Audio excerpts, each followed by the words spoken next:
Assalamualaikum warahmatullahi wabarakatuh. Bismillahirrahmanirrahim. Alhamdulillahirabbil alamin. Wa bihi nasta'in wa ala umurid dunya waddin. Wassalatu wassalamu ala asyrafil anbiya'i wal mursalin sayyidina wa maulana Muhammadin wa ala alihi wa sahabatihi ajma'in. Saudara, marilah kita baca surat Fatihah untuk Kiai Soleh Darat, penulis kitab tafsir yang kita pelajari pada malam hari ini. Lahul Fatihah. A'udzubillahi minasyaitonir rajim. Bismillahirrahmanirrahim.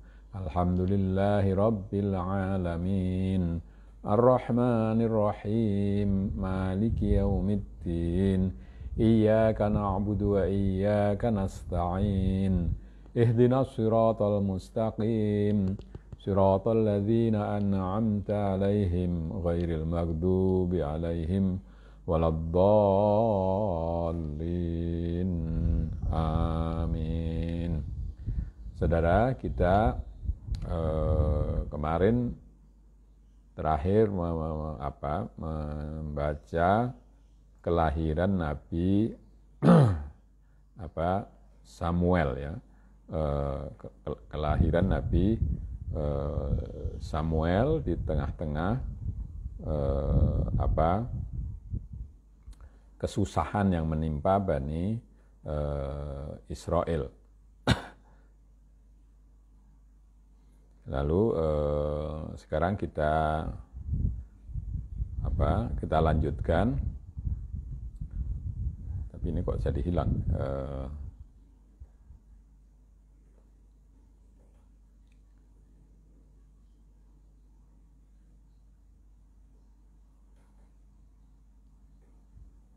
Ya, Bismillahirrahmanirrahim.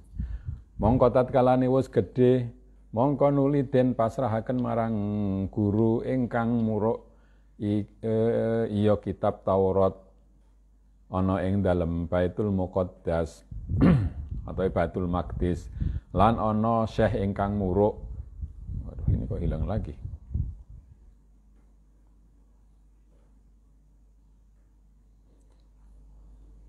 Lan ana syekh ingkang muruk marang Nabi Samuel iku banget demene lan den pek anak angkat marang syekh. Mongko tatkalane wis balik, mongko bocah mongko nalika wis balik iku bocah mongko nuli teka malaikat Jibril ing hale bocah lagi turu. Tekane mau malaikat Jibril suarane kaya syekh ingkang muruk, mongko ngundang-undang Jibril, ya Samuel. Kemudian setelah dewasa, setelah berangkat dewasa, ya katakanlah mungkin setelah remaja, mungkin begitu, diserahkanlah Nabi Samuel itu kepada seorang guru yang mengajarinya kitab Taurat di dalam Baitul Maqdis. Dan syekh yang mengajari itu, guru yang mengajari Nabi Samuel itu sangat sayang kepada Samuel, maka lalu Samuel diambil anak oleh sang guru. Kemudian setelah balik, setelah dewasa, maka datanglah malaikat Jibril ketika anak itu sedang tidur. Nah, malaikat Jibril datangnya itu dengan mengambil bentuk dan suara seperti syekh gurunya yang mengajari. Maka lalu dia memanggil-manggil, wahai Samuel. Mongko kaget bocah tangi matur, labbaika ya syekh, wonten kersa menapa jenengan dikon nimbali kula. Maka lalu Nabi Samuel itu kaget dan bangun sambil berkata, wahai sang guru, apa yang harus saya lakukan? Kenapa Tuhan memanggil aku? Mongko ora kersa noleh mungkin. Syekh kuwatir lamun dadi kaget, mongko ngendika Syekh turu malih ya Samuel. Sang Syekh itu tidak mau membalas mungkin begitu ya. tidak mau membalas pertanyaan dari Nabi Samuel, maka lalu dia berkata, tidurlah lagi. Mongko turu malih, mongko nuli teko malih Jibril ngundang-undang, ya Samuel. Mongko tangi Samuel kaget sarta ngucap labai kaya Syekh, menapa jenengan dikon nimbali kula. Datang lagi malaikat Jibril, lalu memanggil lagi, wahai Samuel. Samuel bangun lagi dan bertanya kepada Syekh, apakah Syekh memanggil aku? Jadi rupanya malaikat Jibril itu tidak menampakkan diri, hanya meniru suara dari Syekh, sementara Syekhnya ada di situ kelihatannya. Dari pembicaraan itu kelihatannya. Mongko ngendika Syekh, turu sira ngger lamun ana ingkang ngundang-undang malih. Aja sira sauri pangundange. Jadi ketika dipanggil lagi Samuel bangun dan bertanya lagi, apakah sang guru memanggil aku? Maka lalu guru mengatakan, tidur lagi saja, kalau ada yang memanggilmu janganlah kau jawab. Mongko tatkalane ambal kaping 3, mongko ngaton malaikat Jibril lan ngendika, ya Samuel, mangkata sira marang kaum ira lan nekaakno sira ing risalah saking pangeranira marang kaum ira kabeh, mongko krana setuhune Allah Ta'ala wis ngutus ing sira marang kaum Bani Israel. Setelah 3 kali memanggil, lalu pergi, memanggil, pergi, sampai 3 kali, setelah itu lalu malaikat Jibril menampakkan diri dan berkata, wahai Samuel, berangkatlah kau ke kaummu, kepada kaummu, dan sampaikanlah risalah dari Tuanmu, dari Tuhan, kepada mereka semua. Karena sesungguhnya Allah telah mengutusmu sebagai nabi kepada Bani Israel, sebagai rasul kepada Bani Israel. Mongko tatkalane teka Nabi Samuel marang kaum kabeh, mongko nuli padha nggorohaken kaum kabeh ing Nabi Samuel, lan padha ngucap kaum kabeh, ya Samuel, kesusu temen sira oleh ira ngaku nabi ing hale durung mekoleh sira ing nurun nubuwah. Ewa semono yen sira temen-temen ngaku dadi nabi, mongko gawe sira ing wong kang patut ngratoni marang ingsun kabeh, supaya ingsun ajak perang sabilillah, lan malih supaya dadi ngalamat ing atase nubuwahira. Lalu ketika Nabi Samuel itu sudah datang pada kaum mereka tidak ada yang percaya kepada Nabi Samuel. Dan mereka mengatakan, wahai Samuel, kamu tergesa-gesa mengaku nabi, padahal kamu belum memperoleh cahaya kenabian. Ya. Entoh begitu, meskipun begitu, jika kamu benar-benar mengaku nabi, maka cobalah, buatlah seorang raja di antara kami yang akan memimpin kami, agar kami bisa ajak untuk berperang di jalan Allah. Ya, kalau kamu bisa bisa mengangkat seorang raja, maka berarti kamu betul-betul nabi. Mongko nuli ngendika Nabi Samuel, ya kaum, mbok menawa sira kabeh lamun den fardhoaken ing atase sira kabeh perang, mbok menawa sira kabeh ora ana padha gelem perang. Jawaban Nabi Samuel adalah, wahai kaumku, barangkali kalau kalian ini diwajibkan untuk berperang, maka kalian tidak akan mau. Mongko nuli ngucap kaum kabeh, ya Samuel, punapa kang nyegah ing kula lamuna kula sedaya ngantos boten purun perang, keranten kula sedaya sampun dipun dalaken saking negara kula lan saking anak putu kula sedaya. Maka lalu jawab mereka, wahai Samuel, apa yang membuat kami tidak mau berperang? Padahal kami semua sudah diusir dari negara kami dan dipisahkan dari anak cucu kami semua. Artine mulane kawula sedaya maulane kula sedaya mboten purun perangan keranten kula sedaya kacegah saking mlebu negara kula lan kacegah kelayan anak bojo kula. Lamun waget mlebet negara kula lan kumpul anak-anak kula yekti mboten mbangkang kula sedaya ing perintahe pangeran kula. Artinya kami tidak mau berperang itu karena kami dicegah untuk bisa masuk ke negara kami dan juga untuk bertemu dengan anak istri kami. Kalau kami bisa masuk ke negara kami dan berkumpul dengan anak cucu kami, maka pasti kami tidak akan membangkang dari perintah untuk berperang. Mongko tatkalane den fardhoaken ing atase kaum kabeh apa jihad nuli mengo lan padha mbangkang.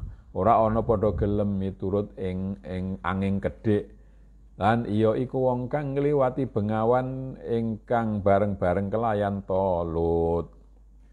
Tapi ketika perang nantinya, ketika sudah diangkat seorang raja, yaitu Raja Tolut, lalu mereka diwajibkan untuk berperang, ternyata kebanyakan dari mereka itu membangkang, berpaling dan membangkang.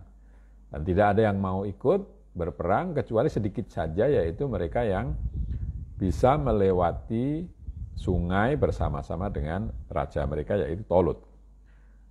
Monggo sawise mengkono mongko nuli nuwun marang Allah Subhanahu wa taala Nabi Samuel nuwun wujude wong kang ngratoni ing kaum kabeh. Ya, ini tadi setelah mereka sanggup untuk berperang, walaupun ternyata nanti tidak bisa, maka lalu Nabi Samuel memohon kepada Allah Subhanahu wa taala agar dibentuk agar diangkat seorang raja bagi mereka. Mongko rawuh malaikat Jibril, mongko nuli rawuh malaikat Jibril sartane nggawa malaikat ing teken lan nggawa cupu ing jerone cupu Dahn al-Qudsi atau Duhnul Qudsi. Lan ngendika malaikat, ya Samuel, yen wonten tiyang kaum Bani Israel mlebet mriki dedeke padha kelayan niki teken lan lenga Duhnul Qudsi niki cuwer inggih nikulah tiyange ingkang ngratoni Bani Israel. Mongko nunten jengan dikolisai sirahe kelayan Duhnul Qudsi. Maka lalu datanglah setelah Nabi Samuel berdoa, dan turunlah malaikat Jibril dengan membawa tongkat dan cupu. Cupu itu wadah kecil begitu.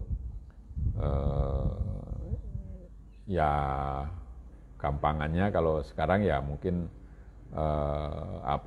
kaleng minyak gitu ya.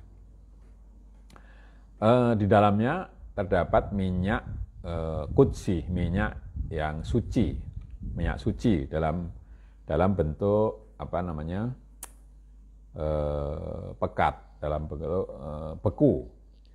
Dan malaikat berkata, wahai Samuel, jika ada nanti Bani Israel yang datang ke sini, tingginya sama persis dengan tongkat ini, dan kemudian air atau minyak qudsi ini, minyak suci ini cair, maka itulah orangnya yang akan menjadi raja Bani Israel. Lalu silahkan kepalanya diusapi dengan minyak suci ini. Mongko nuli ora antara suwe nuli ana wong mlebu ing daleme Nabi Samuel, suwiji wong lanang ingkang ngulati himari bapakne, ilang namane Tolut bin Qais. Wonge gedhe dhuwur sakabehane wong Bani Israel dedeke tutuk pundake Tolut bin Qais, anak putune Bunyamin bin Yakub. Lalu ya tidak lama kemudian datanglah masuk ke rumah Nabi Samuel itu seorang laki-laki yang sedang mencari himar bapaknya yang hilang. Nah, nama orang itu adalah Talut bin Qais. Orangnya tinggi, orang Bani Israel itu hanya sampai ke pundaknya saja tingginya. Ya, artinya lebih tinggi daripada rata-rata orang Bani Israel. Nah, dan ternyata dia itu adalah keturunan dari Bunyamin bin Yakub, ya, adik ragil, adik bungsu dari orang-orang Yahudi, ya, jadi yang menurunkan adiknya Nabi Yusuf. Mongko tatkala mlebu Talut, mongko lengo Duhul Qudsi iku dadi cuwer lan nuli den ukuraken tekene. Mongko cocok dedeke mongko nuli ngendika Nabi Samuel, ya Talut, sira ingkang ngratoni kaum Bani Israel, mengkono perintahe pangeran ingsun. Nah, lalu ketika Talut itu masuk ke rumah Samuel, maka ternyata minyak yang ada di dalam kaleng tadi menjadi cair. Nah, tahu begitu lalu diukurlah tingginya Talut itu, dan ternyata cocok persis sama dengan panjang tongkat itu. Karena itu lalu Nabi Samuel berkata, wahai Talut, kaulah yang bisa menjadi raja Bani Israel. Ini adalah perintah dari Tuhanku. Maka matur Talut, ya Nabi Samuel, setuhune tedak turun kula tiyang asor mboten nuruni ratu, lan malih menapa ngalamati yen kula estu dados ratu.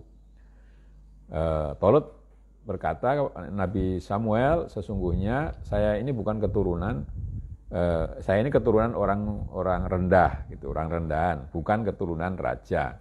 Dan juga apa tandanya bahwa aku ini betul-betul raja.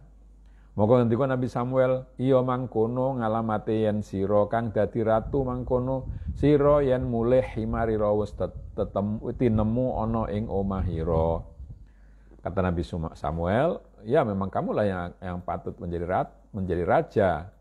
Apa tandanya? Ya coba sekarang kamu pulang, lihatlah keledai yang kau cari itu sekarang sudah ada di rumah. Mongko cocok dawuhe Nabi Samuel,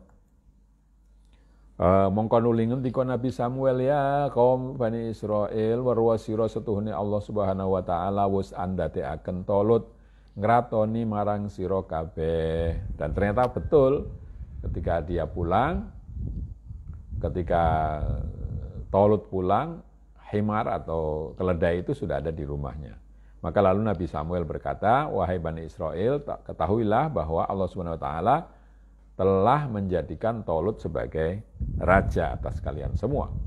Mongko nuli sowan udhama Bani Israel marang Nabi Samuel lan padha matur marang Nabi Samuel, ya Nabi Allah, menapa kok dados Talut niku ngratoni dhateng kula sedaya ing hale menika Talut sanes tedak turune nubuwah lan sanes tedak turune karaton.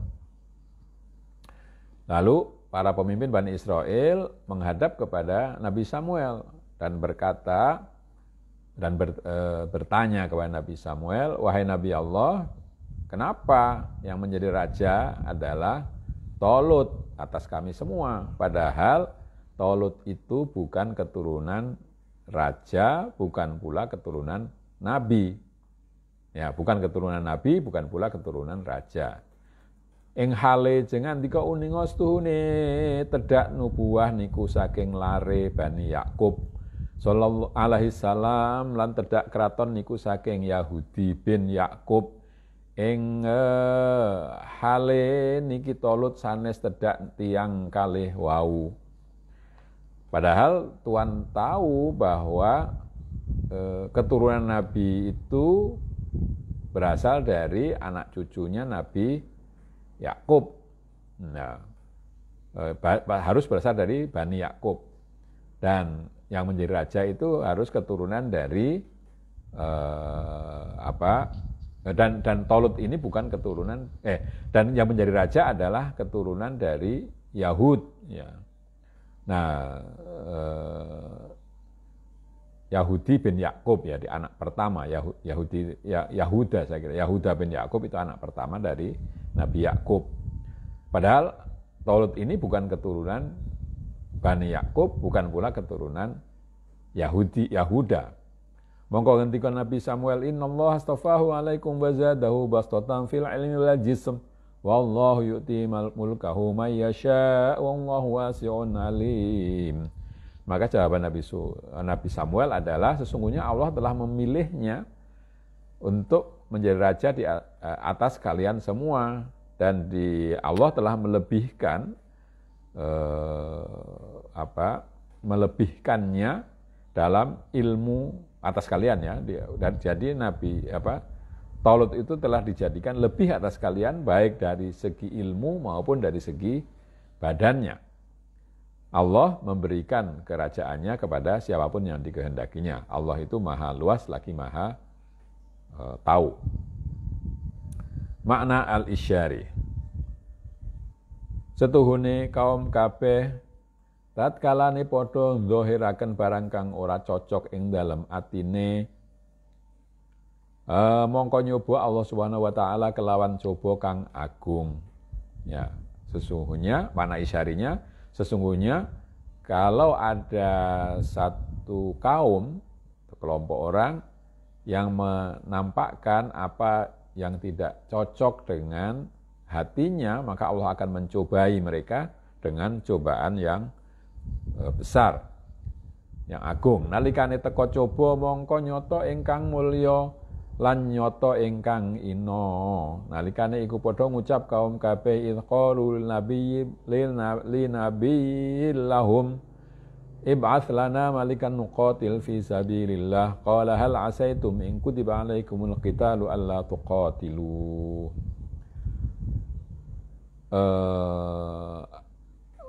Ketika datang cobaan itu, maka lalu ketahuanlah siapa yang mulia dan siapa yang hina. Ketika itu, kembali kepada Bani Israel, ketika itu mereka berkata kepada Nabi, di dalam Al-Quran tidak disebut Nabi siapa, tapi di dalam tafsir disebut Nabi Samuel itu. Mereka berkata kepada Nabi mereka, angkatlah seorang raja bagi kami sehingga kami bisa berperang di jalan Allah. Lalu jawab Nabi itu, qala hal asaitum, dia menjawab, jangan-jangan ya, kalau kalian nanti diwajibkan berperang, in kutiba alaihimul qitalu alla tuqatilu, jangan-jangan kalau diwajibkan perang kalian tidak mau berperang. Ya. Artine padha ngaku lan saguh sira kabeh ing yen to perang sabilillah lan ing halis tuhune kelakuan perang sabilillah iku kelakuane para anbiya lan para khawasul aulia lan dudu kelakuane wong kang ahli tiba lan ahlul hawa. Artinya kalian telah mengaku sanggup untuk perang fisabilillah, dan padahal sesungguhnya perang fisabilillah itu adalah kelakuannya para nabi. Yang bisa perang fisabilillah itu adalah para nabi dan para kekasih Allah yang khusus, bukan kelakuan orang yang mengikuti tiba itu dorongan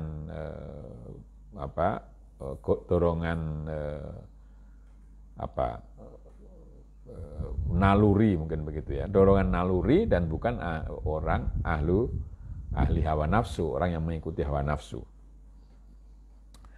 Mbok menawa lamun den fardhu akan ing atase sira kabeh nglakoni perang sabilillah, ora ana padha gelem nglakoni sira kabeh. Ya, Nabi itu mengatakan barangkali kalau kalian disuruh berperang itu tidak akan mau berperang. Monggo dadi ana pangucapira iku ora cocok kelawan tingkah pola hira Jadi apa yang kau katakan itu tidak sama dengan perbuatan kalian. Mongko nalikane mangkono ngucap kaum kabeh wa malana alla nuqatila fi sabilillahi wa qad ukhrijna min diyarina wa abnaina. Ketika itu lalu jawaban mereka, bagaimana kita tidak berperang di jalan Allah padahal kami telah diusir dari kampung kami dan dari anak-anak kami. Mongko ono awalane ya, pengucap ngaku ikhlas ing dalem perang sabilillah lan dohir ing dalem akhire pengucap ora ikhlas balik sejane oleh perang sabilillah arah nulak ing anak bojone lan arah ngreksa tingkae. Jadi kata yang diucapkan di awal yaitu mengaku ikhlas di dalam perang fisabilillah, lalu ternyata akhir ucapannya adalah tidak ikhlas. Mereka berperang fisabilillah itu hanya menolak anak istrinya dan menjaga tingkahnya sendiri. Mongko-mongkono ikulah akeh-akeh tingkahe wong kang ngaku ahli Islam lan ahli iman. Itu begitu jugalah kebanyakan perilaku orang-orang yang mengaku ahli Islam dan ahli iman, mengaku menganut Islam dan beriman. Lan menawa-menawa wong kabeh oleh nglakoni salat, siam, haji, zakat, amal soleh kabeh krana Allah wa fillah ing dalem lesane wae. Lan tatkalane den coba kelawan sidike ing dalem atine lan den pintok aken ing atase neraka jahanam mongko kabuka tutupe lan ketinggalan barang kang samar-samar.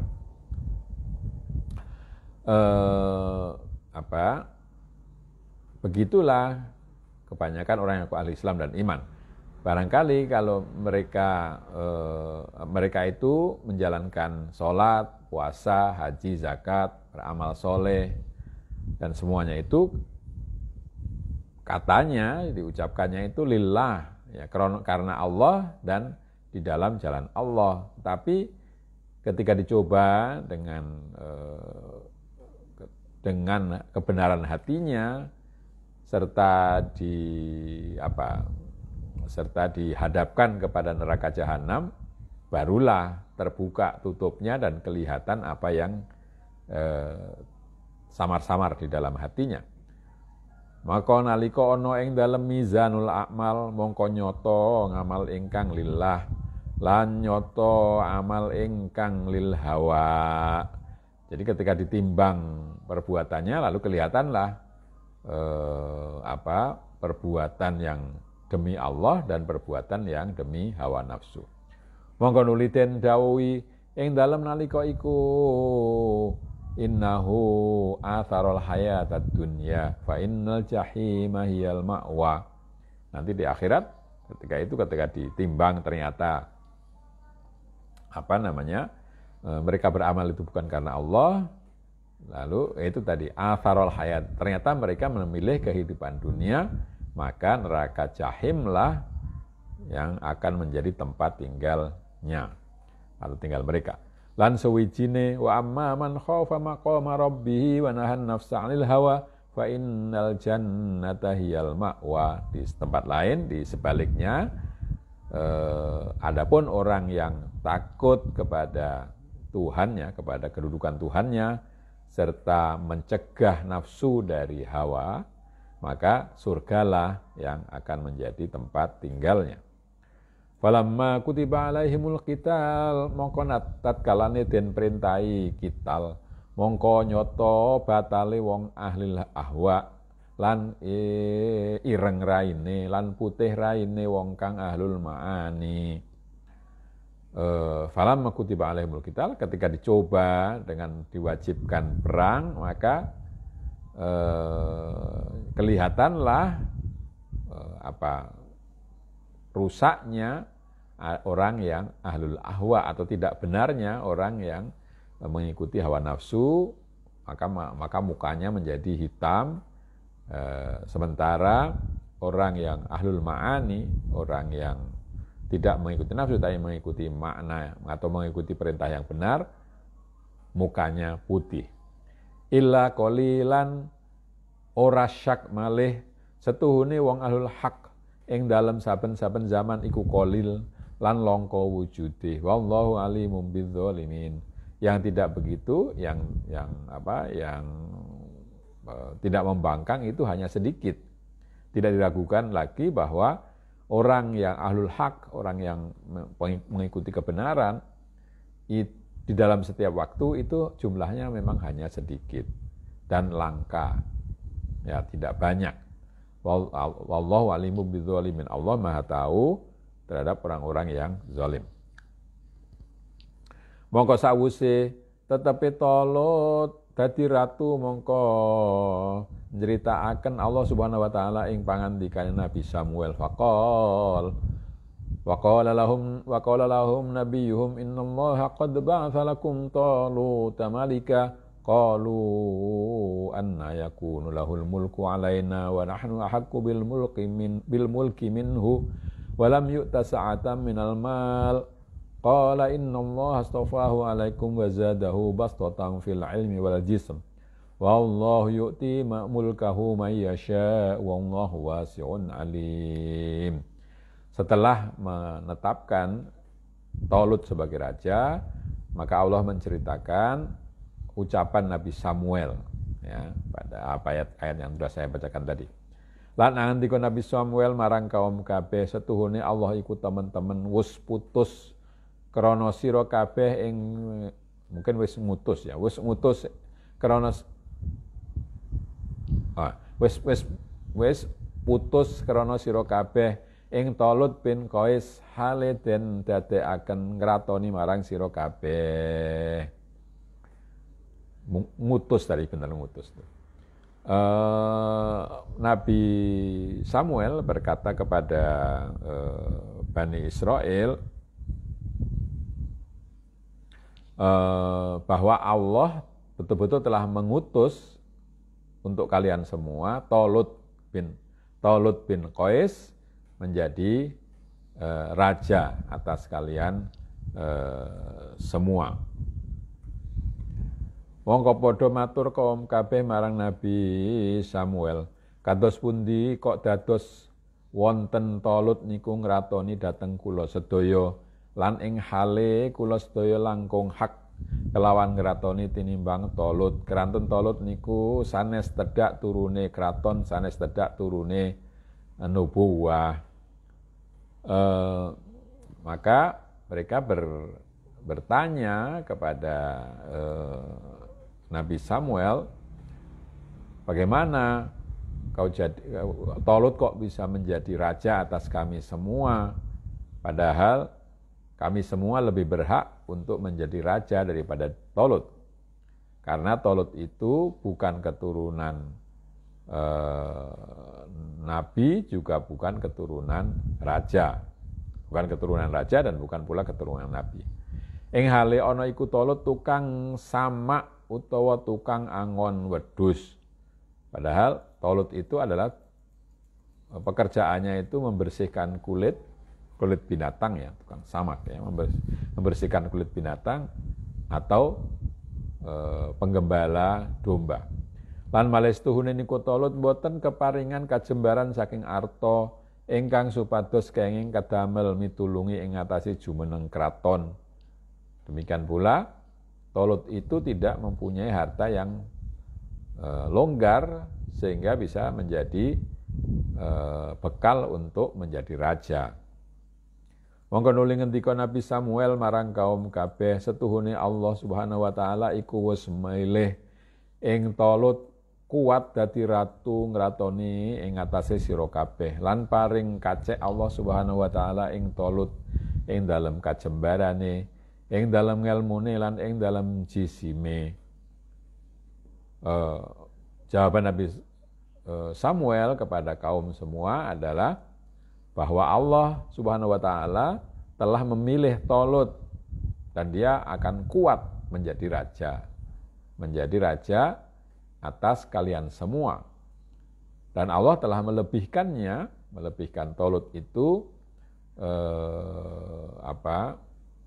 keluasan baik di dalam ilmunya maupun di dalam badannya ya. Kalau ilmunya luas, badannya tinggi besar gitu. Lan ana iku Tolut ngalim-ngalimi wong Bani Israil lan gede-gedene wong Bani Israil ing dalem dedeke lan bagus-baguse Bani Israil rupane. Nah, Tolut itu adalah orang yang paling alim dan juga badannya paling besar di antara Bani Israil, serta paling bagus rupanya. Utawi Allah iku zat ingkang maringaken kratone marang wong sak kersane, ora ana ingkang ngalang-alangi ing atase kersane. Utawi Allah iku ingkang jembar fadole lan ingkang ngudaneni ing wong kang ahli dadi ratu lan wong kang ora ahli dadi ratu. Allah itu adalah zat yang memberikan kekuasaannya atau hak kerajaan kepada siapapun yang dikehendakinya. Tidak ada yang bisa menghalangi kehendak Allah. Allah itu adalah Tuhan atau zat yang maha luas anugerahnya dan juga mengetahui siapa yang pantas menjadi raja atau yang bisa menjadi raja dan siapa yang tidak mampu menjadi raja. Jadi kalau melihat ini, mestinya yang menjadi pemimpin itu bukan orang yang kaya, tetapi orang yang secara fisik itu kuat dan secara ilmu itu luas. Jadi luas ilmunya, maksudnya ilmu kepemerintahan, ilmu tentang masalah-masalah yang dihadapi negara, dan juga fisiknya itu kuat. Ya, karena dia berhadapan dengan persoalan-persoalan yang tentu fisik kuat dan pengetahuan atau kecerdasan yang sempurna, katakanlah begitu, itu diperlukan.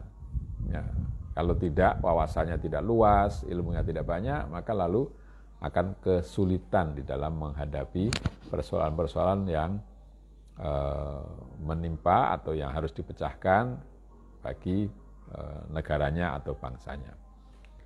Saya kira untuk malam hari ini sampai di sini dulu. Kita akhiri dengan bacaan hamdalah. Alhamdulillahirabbil alamin. Kurang lebihnya saya minta maaf. Akhirul kalam. Wassalamualaikum warahmatullahi wabarakatuh.